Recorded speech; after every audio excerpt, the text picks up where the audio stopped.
So, eto na ang ating part 2. So, sa mga flower lovers dyan, stay tuned. So, andito na tayo, papaba na tayo. And, ayun nga yung bulaklak na, ay nako, nakaka-amaze talaga siyang tignan. And, ayan pa, oh, napakadami nila. Ang kagandahan lang dito sa Northern Blossom, pwede kang pumasok sa mga bulaklak, magpicture. Unlike sa, botanical garden, hindi ka pwedeng pumasok sa loob. Hanggang dun ka lang sa kanilang labas. At may pa-emote-emote pa nga ang Inday na yan. Aha, para lang tayo nanonood sa Korean novela. Pero mga dilat ang mata. Charot. Ayan, lakad-lakad lang, tamang pa-cute lang sa camera. Syempre, video ko to. Tayo ang bida. Diba? Emote-emote lang dyan para naman makita nyo din yung ganda ng mga bulaklak dito. Oh, picture, say cheese! Oh, lakad na Inday. Tama na yan. Tama na pagpapakyut. At umulit pa nga. Sabi ko nga, gusto kong ganyanin yung bulaklak na yan. Diba?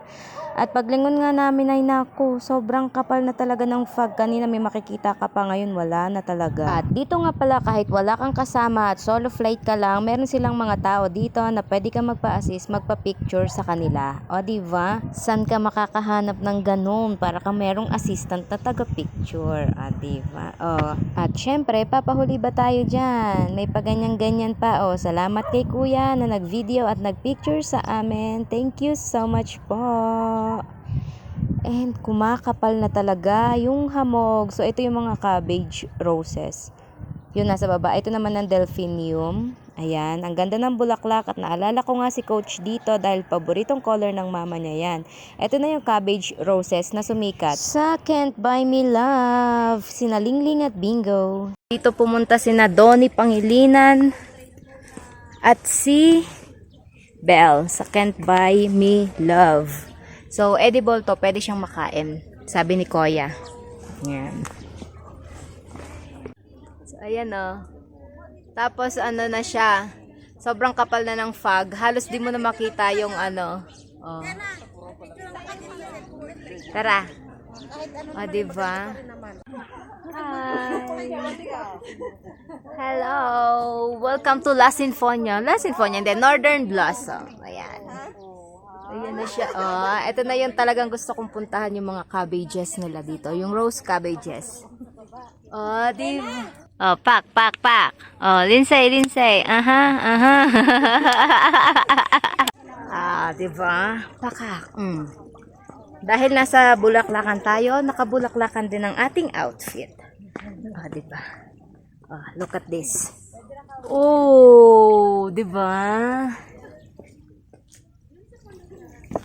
Yan. Ng Alstroemeria. Ayan. Yan. Diba? Sino ka dyan? Sige. Galing dyan. Candid shot. At syempre, hindi tayo papahuli dyan. Papasok tayo dyan dahil napakaganda ng mga bulaklak. May pa-closer look pa nga. Sige, lakad lang Inday. Ingat ka at baka madulas ka dyan. Napakaganda nga dito, lalo na't hindi umuulan. Pero parang nagbabadya nga yung ulan dahil medyo lumalamig na lalo at kumukulimlim dahil din sa kapal ng fog.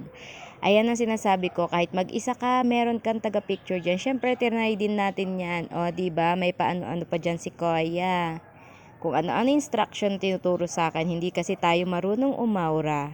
Diba? Thank you, kuya. Sige. Diba? May instant photographer ka na, may instant videographer ka pa. Siya, tara, samahan niyo ako sa part 3.